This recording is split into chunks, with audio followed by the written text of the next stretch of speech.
हाय अस्सलाम वालेकुम एवरीवन। आज हम एक ऐसी वीडियो लेके आए हैं which is going to be informative for everyone जो ये समझना चाहता है कि अगर वो स्टॉक मार्केट में एंटर होना चाहता है तो वो एक इंडस्ट्री को कैसे समझे, उसका एनालिसिस कैसे करे। एक ऐसे शख्स के लिए जो ओवरऑल हमारी इकोनॉमी में कौन कौन से सेक्टर्स इंपॉर्टेंट हैं, उसमें किस किस तरह की परफॉर्मेंस चल रही है, उसको समझना चाहता है।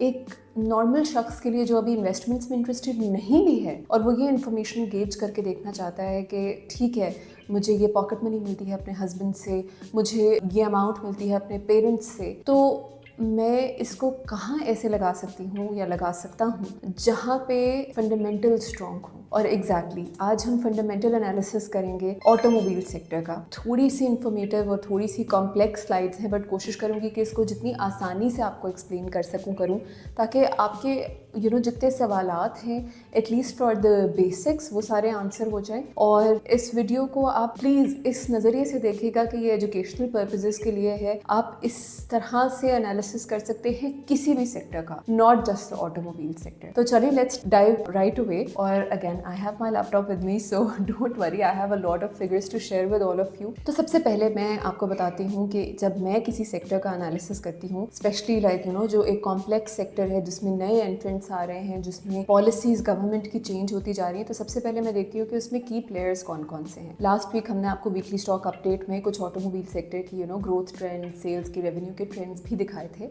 मगर अभी मैं इसको आपको एक पूरे सेक्टोरल एनालिसिस की तरह बताऊंगी। अगर आप स्क्रीन पे देखें तो मैंने यहाँ पे 9 मंथ की सेल्स का कंपैरिजन किया हुआ है overall Suzuki, Toyota, Honda, GWM, Hyundai, JAC, Jack भी इसको बोलते हैं, आइसुजो, फिएट और मिल्लत ट्रैक्टर्स का। बट अब आपको ये समझने की ज़रूरत है कि ये सारे जो हैं ये डिफरेंट ऑडियंस को केटर करते हैं, ये डिफरेंट तरह के सेगमेंट्स हैं। आप कह लें कि एक सेक्टर के अंदर भी कुछ सेगमेंटेशन हुई होती है, तो आपको उस नज़रिए से इसको देखना पड़ेगा। आप इन फिगर्स को ऐसे नहीं ले सकते कि ये एप्पल टू एप्पल कंपैरिजन है या ठीक है अब हम बस ऑटो सेक्टर में एग्जिस्ट करते हैं तो हम इन सबको आपस में कंपेयर कर लें। जैसे इसमें अगर मैं एक डायरेक्ट बात करूं कि ठीक है, सेल्स के नंबर्स में आपको ग्रीन और रेड से थोड़ा सा आइडिया हो रहा है कि ठीक है, सुजुकी की सेल्स ऐसे इंक्रीज की हैं, टोयोटा की 54% से इंक्रीज की हैं, होंडा की 57 से, and GWM is leading with 57%। But अगर आप मिल्लत को देखें या फिएट को देखें तो वहाँ पे ग्रोथ जो है वो नेगेटिव रही है in number of unit sold. But आपको ये भी माइंड में रखना पड़ेगा कि वो एक सेगमेंट ही डिफरेंट है, वो ट्रैक्टर्स हैं, वो जिस ऑडियंस को केटर कर रहे हैं उनका इन्हिसार जो है वो एग्रीकल्चर सेक्टर पर है। तो जैसे कि फ्लड्स आए, जैसे कि हमारी इकोनॉमी को एक स्क्वीज़ मिला था लास्ट ईयर, जैसे कि हम इस वक्त भी जो है वो फिस्कल प्रायोरिटीज़ में एग्रीकल्चर को टॉप पर नहीं लेके आ रहे, गिवन के हमारे जो क्लाइमेट फाइनेंस से रिलेटेड इशूज़ थे, हमारे जो क्लाइमेट चेंज से रिलेटेड इशूज़ हैं, उसकी वजह से हमारा एग्रीकल्चर सबसे ज़्यादा हिट हो रहा है। All of that is directly impacting sales of this sector, right. So ये एक पूरी वैल्यू चेन है ना, कि अगर आपका एग्रीकल्चर नहीं चल रहा तो, या वहाँ पे कोई ऐसा इंसिडेंट हुआ है जिसकी वजह से वहाँ की सप्लाई चेन डिस्ट्रप्शन है, जैसे कि अभी यहाँ पर एक रेनफॉल का पूरा एक 2 to 3 डेज का एक स्प्री आया था जिसकी वजह से कह रहे थे कि आपकी वीट की जो प्रोडक्शन है वो डायरेक्टली इम्पैक्ट हो सकती है। जब इस तरह की सिचुएशन आती है, इसी तरह आप देखिए कॉटन की प्राइसेस बढ़ रही हैं, जब इस तरह की सिचुएशन आती है तो ऑटोमेटिकली जब प्राइसेस बढ़ रही हैं आपकी डिमांड कम होने लग जाती है, आपके सप्लाई चेन इशूज आते हैं because of floods, because of other disruptions, climate change. तो फिर आप ये सोचें कि सबसे पहले परचेजिंग पावर कम होती है वहाँ के फार्मर की, तो उससे रिलेटेड सारे सेगमेंट्स की डिमांड कम हो जाती है, विच इंक्लूड्स ट्रैक्टर्स, राइट। अब इसी तरह अगर आप बाकी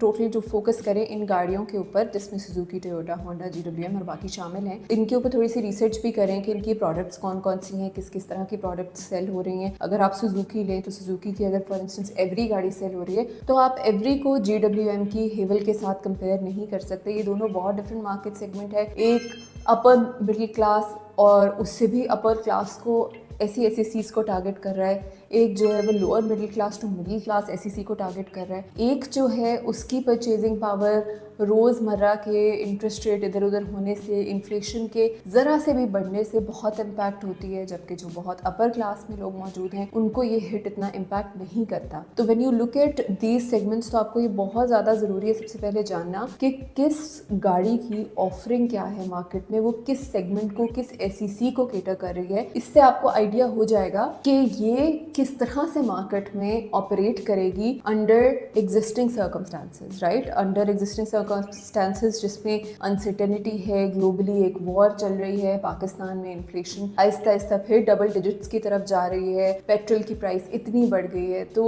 जो अफोर्डेबिलिटी का एक फैक्टर है वो कौन सी एसईसी को इम्पैक्ट कर रहा है, क्योंकि अभी हमने रिसेंटली न्यूज़ पढ़ी कि GWM की सेल्स तो फिर भी रिकॉर्ड हाई रही हैं। वो कैसे रिकॉर्ड हाई रही हैं जबकि पेट्रोल इतना एक्सपेंसिव हो गया है। तो ये सारे डायनामिक्स हैं जो आपको समझने पड़ेंगे। I will write these down, मतलब मैं अपने एनालिसिस के लिए जब मैं ये करती हूँ मैं इनको लिखती हूँ सफ़े पे या इनको एक्सेल शीट पे मेंशन करती हूँ कमेंट्स में, ताकि मुझे ये चीज़ याद रहे इवन इफ मैंने इसको पढ़ा भी हो, क्योंकि बंदा कभी कभी भूल जाता है, स्पेशली जब आप स्टॉक मार्केट के पेजेस को ओपन करते हैं और आपको एक थ्रिल फील होता है कि हाँ नहीं अब लेना चाहिए, अब ले लेना चाहिए। उस थ्रिल में आके आप अक्सर ये भूल जाते हैं कि इस ब्रांड की ऑफरिंग क्या है और इन्फ्लेशन और परचेजिंग पावर सबसे ज़्यादा किसको हिट कर रही है, macro economic variables, interest rate, monetary policy, fiscal policy, floods, ये हर चीज़ किसको सबसे ज़्यादा इम्पैक्ट कर रही है। तो ये एनालिसिस आप माइंड में रखेंगे। आप ये देखेंगे कि 9 महीने में 2026 वर्सेस 2025 में देखें तो सुजुकी की सेल्स जो है वो 49,946 से बढ़ के 65,706 पर चली गई, तकरीबन 32%। मगर ज़्यादा सरप्राइजिंग नंबर्स जो हैं वो हैं GWM के और होंडा के, कि जिसमें आप देखें कि ये अपर एसईसीज को भी टारगेट करें और ये प्रीमियम गाड़ियाँ भी बेचते हैं, तो वो भी काफ़ी इंक्रीज की हैं। So overall there is a green picture for all of this. So अब ये बेसिक्स आपने समझ लिए, राइट। अब हम देखते हैं आईसुज़ो में इंक्रीज जो है वो कोई 1200% से भी ज़्यादा आया हुआ है। बट ये समझने की ज़रूरत है कि Isuzu again is a very different segment. अगर आप इनकी वेबसाइट ओपन करके देख लें कि इनकी ऑफरिंग्स क्या हैं, तो ये ज़्यादा ट्रक्स में डील करते हैं, trucks plus heavy duty options हैं इनके पास, जिसमें बड़े बड़े इंपोर्ट्स या एक्सपोर्ट्स के जो आइटम्स हैं वो इधर से उधर ट्रांसफ़र किए जाते हैं। तो इसको आप टोयोटा या होंडा से कंपेयर नहीं कर सकते। इसी तरह मिलत को या फिएट को आप टोयोटा, होंडा या सुजुकी से कंपेयर नहीं कर सकते। हेवल को आप सुजुकी की जो ऑफरिंग्स हैं जो एटलीस्ट प्रीमियम क्लास में नहीं है उनसे कंपैरिजन नहीं कर सकते। अगेन तो दिस स्लाइड में एक कंपनी मिसिंग है हाइनो के नाम से, बिकॉज उसका डेटा मुझे नहीं मिला तो I didn't analyse this, but वो फर्दर एनालिसिस में मैंने यूज़ किया है तो वो मैं मेंशन कर दूं। बाकी मैंने इसके ऊपर हेडलाइंस जो लिखी है वो यही है कि JAC, GWM, Isuzu, Honda they are leading when it comes to growth. So again ये माइंड में रखते हुए कि ये ऑलमोस्ट फिर भी एक सेगमेंट में फॉल करते हैं GWM, होंडा, और आईसुज़ो एक बिल्कुल ही डिफरेंट सेगमेंट में फॉल करता है। They are still doing well, but अगर आप देखें तो एग्रीकल्चर सेक्टर में there is a clear hit.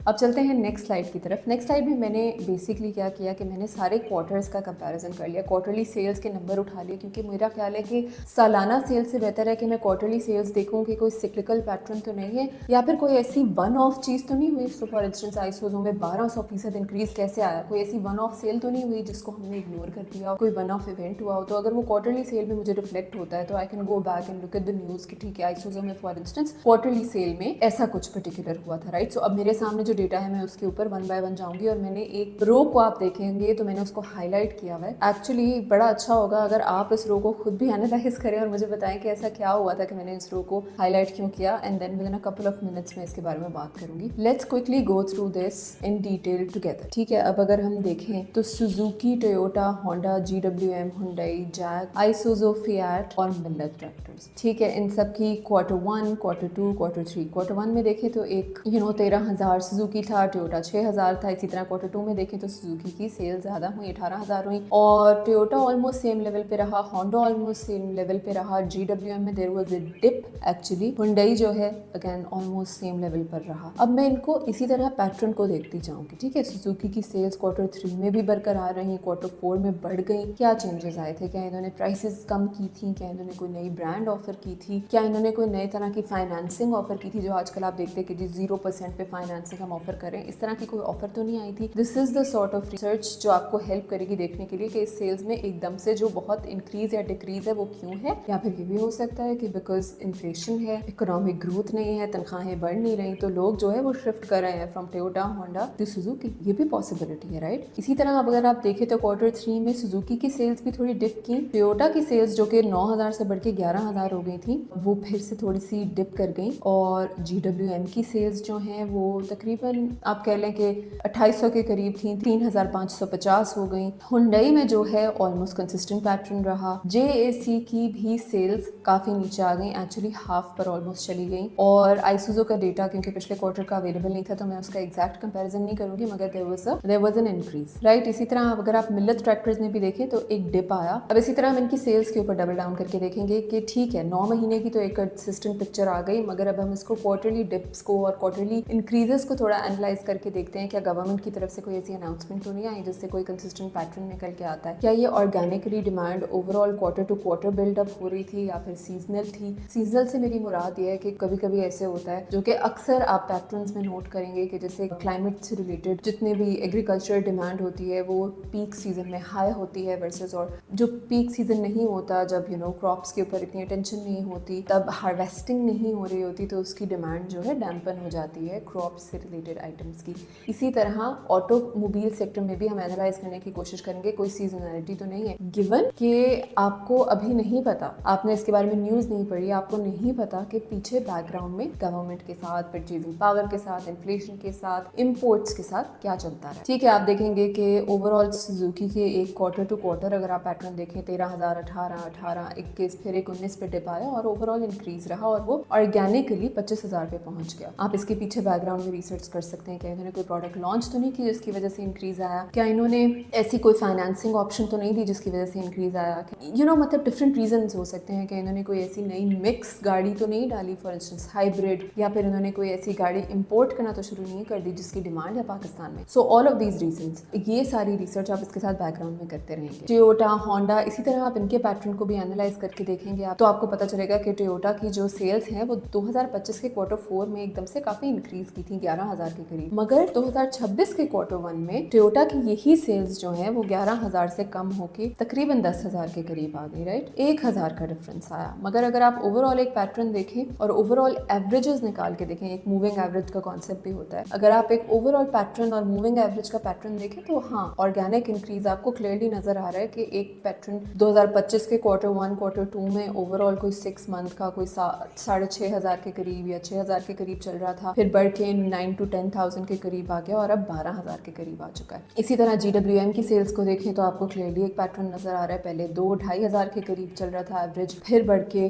तकरीबन 3,000 के करीब आ गया और फिर एकदम से अब 3 से 5,000 की कैटेगरी में एंटर हो चुका है। हुंडई का जो है अगर आपको क्लियरली नजर आ रहा है कि कोई भी खास solid moving average wise increase नहीं है except for may be 500 cars. Hyundai का एक और भी, अगर आप आजकल एड्स देख रहे हो तो इन्होंने 0% पे फाइनेंसिंग भी लॉन्च कर दी है। 0% पे अगर कोई गाड़ी फाइनेंसिंग देने को तैयार है जैसे कि हुंडई या MG, तो I would take it as a sign कि इसकी डिमांड इतनी ज़्यादा नहीं है और इसीलिए ये वैल्यू एडेड ऑप्शंस ऑफर कर रहे हैं अपने लोगों को कि आप ये गाड़ी परचेज करें। और इसका मतलब ये है कि वो 0% मार्कअप, मतलब वो कह रहे हैं कि आप हमसे लीज करवाएंगे या हमारे एफिलिएटेड बैंक के थ्रू लीज कराएंगे तो हम आपसे कोई इंटरेस्ट रेट लीज पे चार्ज नहीं करेंगे on certain conditions. Of course इसमें कंडीशंस होती हैं, but again that's a signal to me as an investor कि ठीक है, इसका मतलब है कि इनको कोई खास ग्रोथ नजर नहीं आ रही नेचुरली, तो they have to come up with these ideas, ये क्योंकि कॉम्प्लीमेंट्री आइडियाज हैं। इसी तरह अगर आप आइसुजो में देखें तो मेरे पास डेटा अवेलेबल नहीं था 25 क्वार्टर 4 का, मगर एक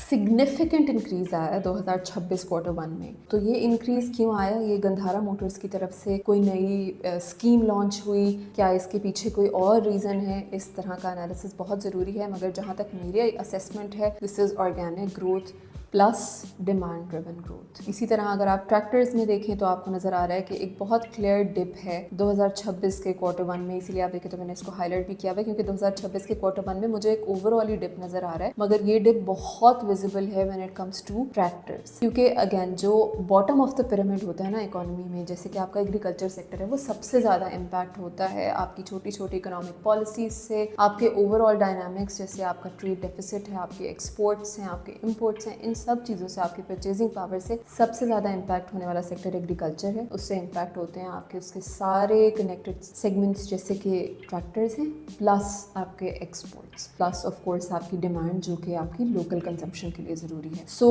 ये इसलिए मैंने हाईलाइट किया हुआ था कि इसके पीछे थोड़ा एनालिसिस करने की ज़रूरत है कि 2026 Q1 में ऐसा क्या हुआ था, प्लस इसमें मोस्ट आइडियली एक बजट भी आया होगा जिसकी पॉलिसीज़ इतनी कंड्यूसिव नहीं होंगी, जिसमें टैक्सेशन बढ़ गई होगी, लोगों की परचेजिंग पावर इम्पैक्ट हुई होगी, और जब भी ऐसे कोई नए टैक्सेस लगते हैं या ऑटो पॉलिसी में ऐसे कोई टैक्सेस आते हैं जिससे लोग खफा हो जाते हैं, परेशान हो जाते हैं, तो ऑटोमेटिकली वो 2-3 मंथ्स के लिए जो है थोड़ा they take a step back to analyze कि क्या इम्पैक्ट होगा इससे इनकी गाड़ियों की परचेज और कंजम्पशन के ऊपर। ठीक है जी, अब इसी तरह Q2 Q3 भी एनालाइज करेंगे और अब चलेंगे इसकी नेक्स्ट स्लाइड के ऊपर। इसको फर्दर थोड़ा सा एनालिसिस करने के लिए मैंने क्या किया कि मैंने इसको एक ट्रेंड लाइन की शक्ल दे दी। ठीक है, ये बहुत बेसिक से चार्ट्स हैं, ये आप ट्रस्ट मी, आप ये मैंने वैसे पावर पॉइंट पे बनाया है, आप आराम से ChatGPT से भी बनवा सकते हैं, उसमें कोई इशू नहीं है as far as the data is authentic, right. So जब मैंने इसको इस तरह से एनालाइज किया और मैंने ये भी फैक्टर इन किया कि 50% हबको के शेयर्स के साथ BYD भी लॉन्च हो गया था 2022 के सेकेंड क्वार्टर में। सो एक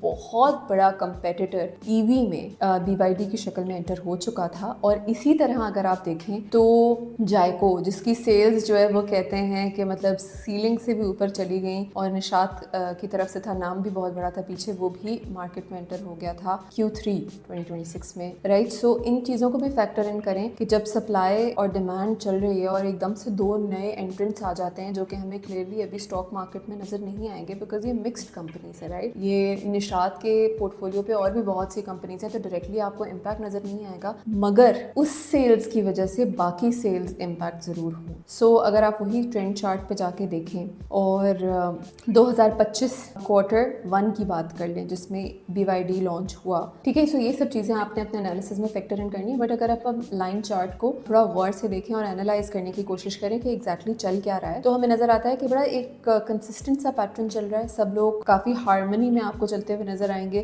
टॉप पर आपको सुजुकी की सेल्स नजर आ रही हैं। आप देखेंगे बाकी की मार्केट जो कि प्रीमियम सेगमेंट को टारगेट कर रही थी उसमें एक्चुअली थोड़ा डिप आया, मगर सुजुकी में ऑर्गेनिकली बहुत बड़ा इंक्रीज आया। इससे आपको ये भी पता चलता है कि there was a migration maybe from middle class and lower middle class to lower classes. तभी डिमांड माइग्रेशन भी हुई होगी from SC cars which are basically catering to middle class, but now क्योंकि अब वो लोग लोअर क्लास में आ गए, उनकी परचेजिंग पावर कम हो गई है, तो वो मे बी स्विच कर रहे हैं छोटी गाड़ियों की तरफ, राइट। सो ये चीज़ें एनालाइज करने से आपको बहुत फायदा होगा। आपको समझ आएगा कि मार्केट के डायनामिक्स क्या हैं, आपको समझ आएगा कि इकोनॉमी के डायनामिक्स क्या हैं, ठीक है। तो सुजुकी में एक इंक्रीज आया, बाकी सब प्रीमियम कार्स में, प्लस एग्रीकल्चर सेक्टर में भी आपको एक डिप नजर आया ट्रैक्टर्स की मद में। से इससे क्या जाहिर होता है कि परचेजिंग पावर कम हुई थी, ठीक है। तो इसीलिए आपको प्रीमियम गाड़ियों की डिमांड भी कम होती नजर आई और एक शिफ्ट नजर आया टुवर्ड्स सुजुकी। और आपको ये बात माइंड में रखनी है कि at the end of the day आप जब सेल्स को एनालाइज करें ना, तो आपने सोचना है कि एक पूरा जो एक कंट्री की जितनी डिमांड है वो एक पाए है, राइट। हाँ, ये पाए थोड़ा थोड़ा बढ़ रहा है, मगर ये पाए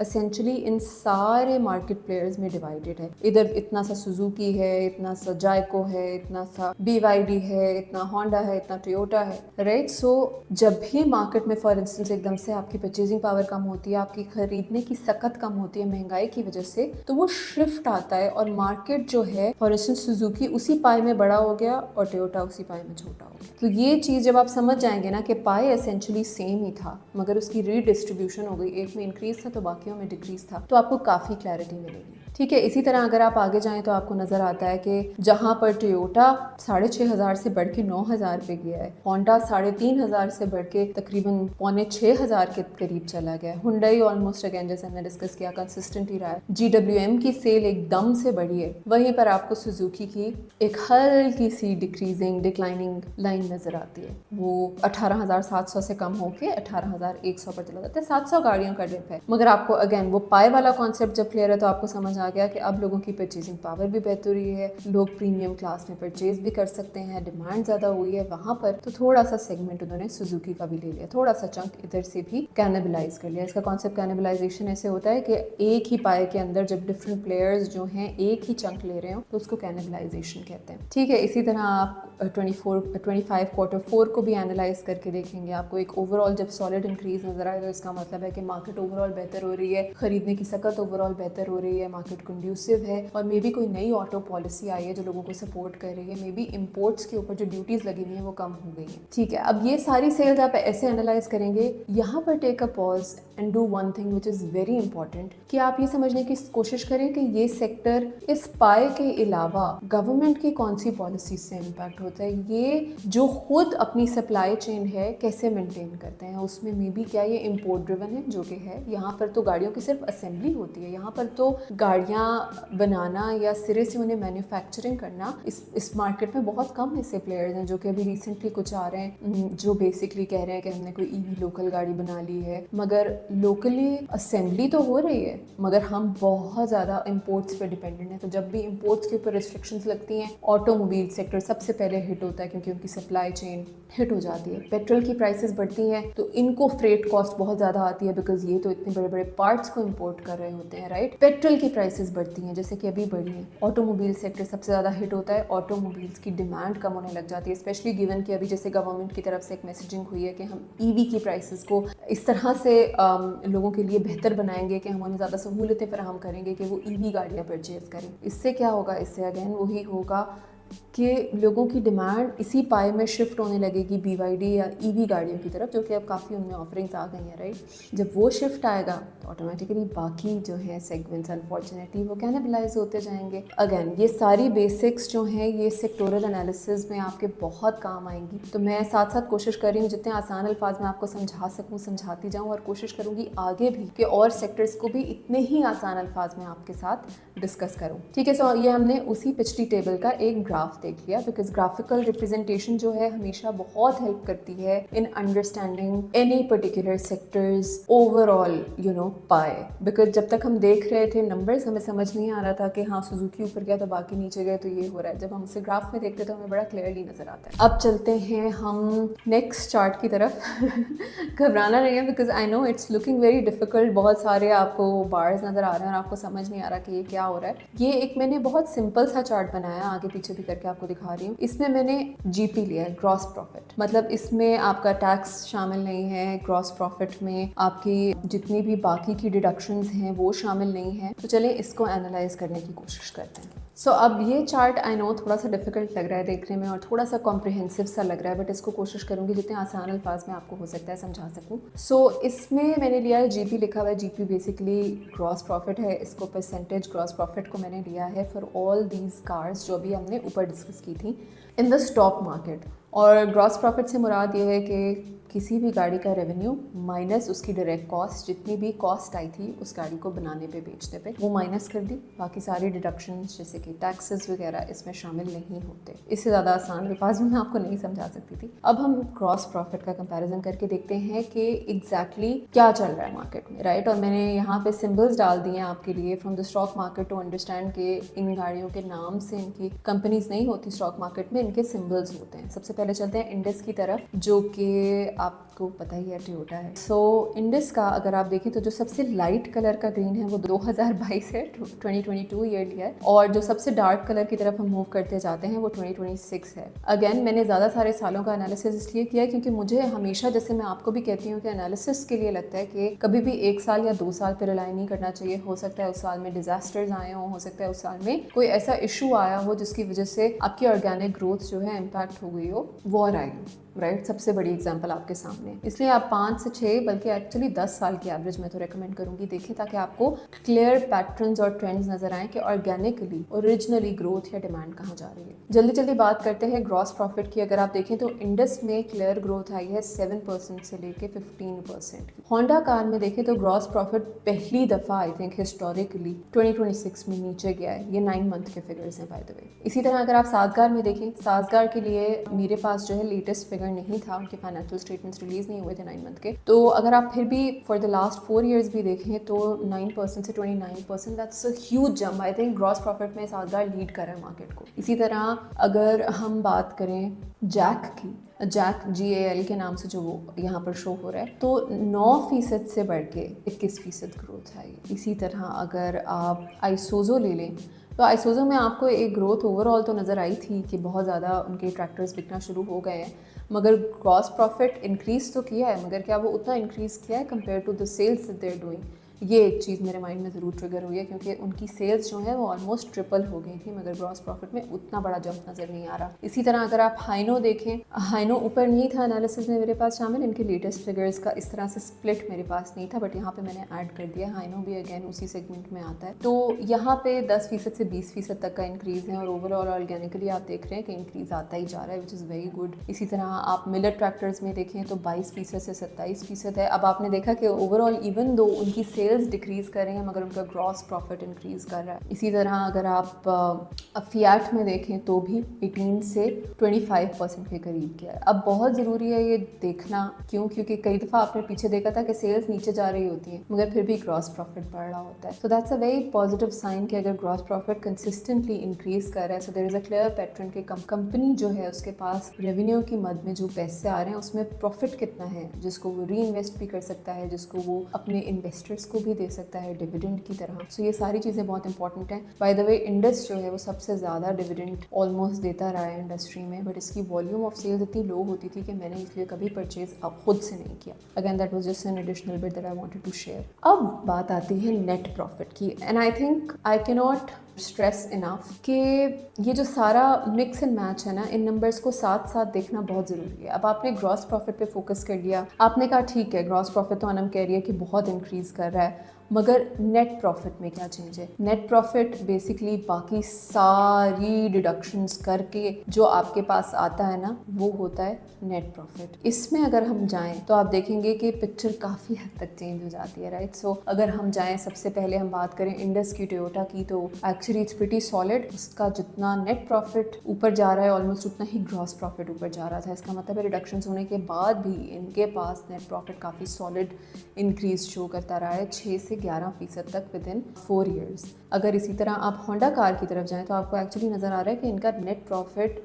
डिप ही कर रहा है, विच शोज़ कि कंपनी की ऑर्गेनिक डिमांड जो है वो शायद डैम्पन हो रही है, और इसकी ऑफरिंग्स जो हैं कस्टमर्स की डिमांड को मैच नहीं कर पा रही हैं। Again this is for educational purposes. Of course company का और भी टेक्निकल एनालिसिस करना बहुत ज़रूरी है, बट मैं आपको फिगर्स और डेटा के ऊपर समझाने की कोशिश करी कि this is what the pattern is showing.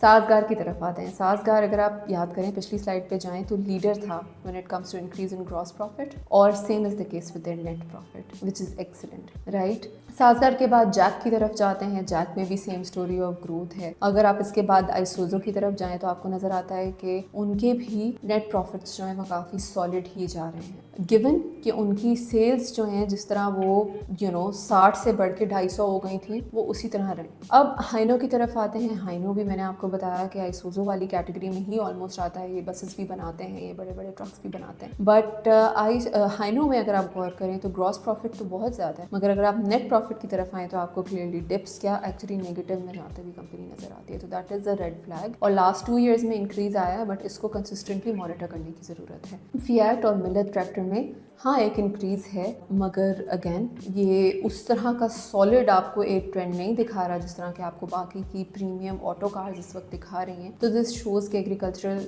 Sector जो है, वहाँ पे जो डिमांड है वो कभी ना कभी सप्रेस हो जाती है, सिक्लिकल है, there is a pattern, dependent है on a lot of other things apart from just organic demand. अब सबसे इंपॉर्टेंट चीज़ आती है जिसकी हमें फ़िक्र है, वो एज एन इन्वेस्टर के है अर्निंग्स पर शेयर, EPS, राइट? इसकी बात बहुत से लोग करते हैं, बट हम इसको आज डिटेल में देखेंगे। हमें इस चार्ट में क्लियरली देख के नज़र आ रहा है कि टोयोटा और साजगार, जो कि आपको हेवल गाड़ियाँ नज़र आती हैं, ये सबसे ज़्यादा अर्निंग्स पर शेयर आपको ऑफर कर रहे हैं। इनका ट्रेंड भी काफ़ी क्लियरली ऊपर जा रहा है। होंडा कार का अर्निंग पर शेयर बहुत लो है कंपेयर टू इंडस एंड साजगार। इसी तरह आप जैक में भी देख रहे हैं कि there is a positive trend. आपको आइसोजो में भी पॉजिटिव ट्रेंड नज़र आ रहा है। हाइनो में क्योंकि इनका नेट प्रॉफिट डिप किया है तो ऑफकोर्स अर्निंग्स पर शेयर में भी डिप आया था। Millet tractors plus Fiat again inconsistent pattern पे चल रहा है, कभी अर्निंग पर शेयर हाई है, कभी लो है। इनके नेट प्रॉफिट्स भी हाई लो की तरफ जा रहे थे। बहुत ज़्यादा सिक्लिकल है, बहुत ज़्यादा डिपेंडेंट है क्लाइमेट के ऊपर। लोगों की ऑर्गेनिक डिमांड जो है वो शिफ्ट करती है। ठीक है जी, अब हम आते हैं प्राइस टू अर्निंग रेशो की तरफ। ठीक है, price to earning ratio basically आपको ये बताता है कि क्या आप उतने पैसे देने को तैयार हैं जितना ये आपको अर्न करके दे रहा है। कुछ शेयर्स के लिए लोग बहुत high price to earning ratio भी देने को तैयार होते हैं, और कुछ शेयर्स के लिए बहुत लो पैसे दे रहे होते हैं, हालांकि अर्निंग्स बहुत हाई होती हैं। तो जितना हाई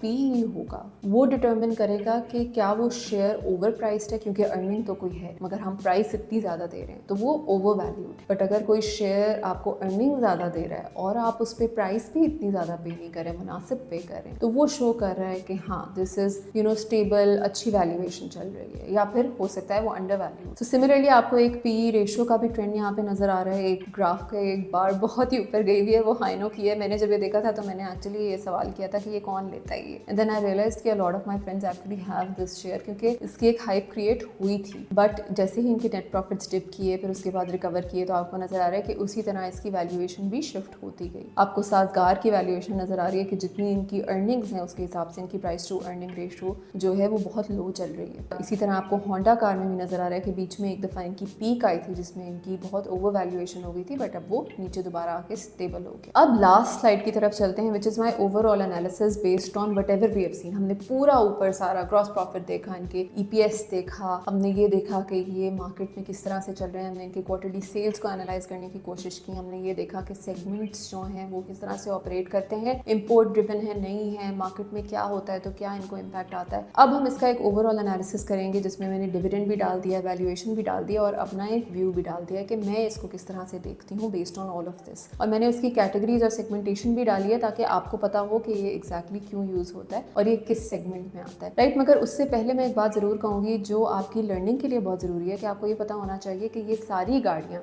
आप जब भी देख रहे हो या ये कोई भी सेक्टर जब आप एनालाइज कर रहे हो तो आपको कुछ की फैक्टर्स का पता होना चाहिए कि जैसे फॉर इंस्टेंस गवर्नमेंट की अब एक नई पॉलिसी आ रही है जो कि मैंने आपको पहले भी बताई, ईवी पॉलिसी, उससे मार्केट में क्या चेंज आएगा। मगर कुछ पॉलिसीज होती हैं जो डायरेक्टली ऑटोमोबाइल सेक्टर के नाम पर नहीं आती, जैसे इंटरेस्ट रेट। अगर इंटरेस्ट रेट बहुत कम हो जाता है, जैसे कि लास्ट ईयर स्टेट बैंक ने फाइनली इंटरेस्ट रेट को कम कर दिया था, एक टाइम पे 21-22% भी पहुंच गया था। जब इंटरेस्ट रेट कम होता है तो फॉर इंस्टेंस मैं आप गाड़ी इजीली लीज कर सकते, तो उससे जो स्पेशली पैसेंजर कार्स होती है ना उनके सेगमेंट में काफ़ी आपको एकदम से इंक्रीज शो होता है। और ये एक बड़ी वजह हो सकती है कि लास्ट ईयर जो हमें एक ओवरऑल इंक्रीज नज़र आया गाड़ियों की डिमांड में वो इस वजह से हो। मगर इसका मतलब ये भी है कि जैसे ही इन्फ्लेशन आएगी, जैसे इस वॉर की वजह से पेट्रोल प्राइसेस बढ़ी हैं और इन्फ्लेशन आ रही है आहिस्ता आहिस्ता, और इंटरेस्ट रेट अगर हमारी state bank of Pakistan decision लेती है कि बढ़ाएगी तो इससे डिमांड जो है वो कम भी हो। तो ये सारे डिफरेंट फैक्टर्स हैं, बट ये मैक्रो इकोनॉमी वाले जो फैक्टर्स हैं आई थिंक एक अलग वीडियो में मुझे कवर कर देने चाहिए। सो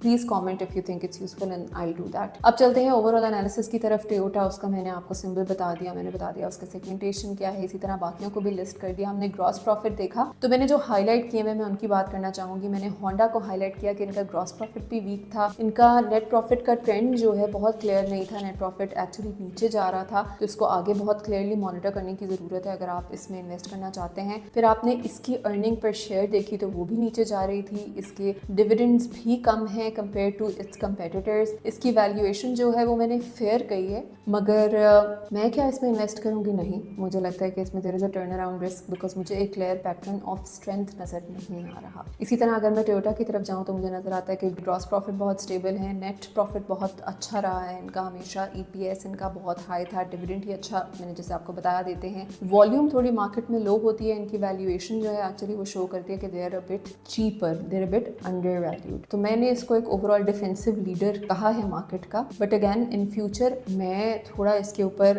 I think about it further because क्योंकि मुझे पता है कि अब ये जो नई ऑटो पॉलिसी आने वाली है इसमें अगर ईवीज़ को बहुत प्रीमियम सेगमेंट से हटा के एक नॉर्मल सेगमेंट की तरह लाया जाएगा और कोशिश की जाएगी कि उनमें उनका यूजेज बढ़ाया जाए, तो टोयोटा बहुत कैनिबलाइज होगा और इसी को मद्देनजर रखते हुए मैं फ्यूचर स्टॉक्स के लिए केयरफुल रहूँगी।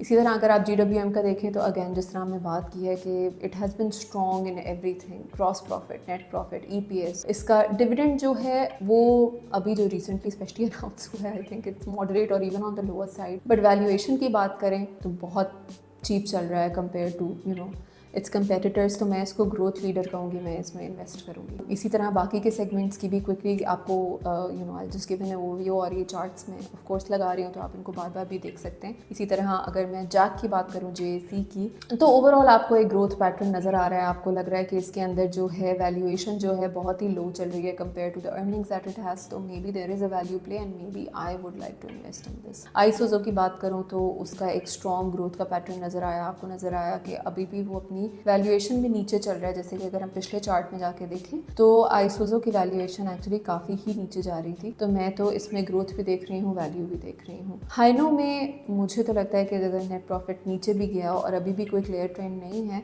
तो मैं शायद इसको अवॉइड ही करूँ। मिल्लत और अलगाजी जो ट्रैक्टर्स हैं इनकी मद में अगर मैं आऊँ तो, क्योंकि मुझे एक रिसेशनरी पीरियड नज़र आ रहा है थोड़ा सा आगे, और मुझे ऐसा लग रहा है कि इकोनॉमी में थोड़ा सा डिप आ सकता है। बट ओवरऑल इनकी इंक्रीज इन ओवरऑल सेल्स भी अच्छी नहीं रही, despite that shown a very stable trend in terms of their gross profit and net profit. तो इसका मतलब है कि इन कंपनीज को आदत है इस सिक्लिकल पैटर्न से डील करने की, because they have been in the market for so long, they understand it. So I do see कि they are a bit over valued compare to what I would like to buy. तो मैंने इनको stable yield play कह दिया है।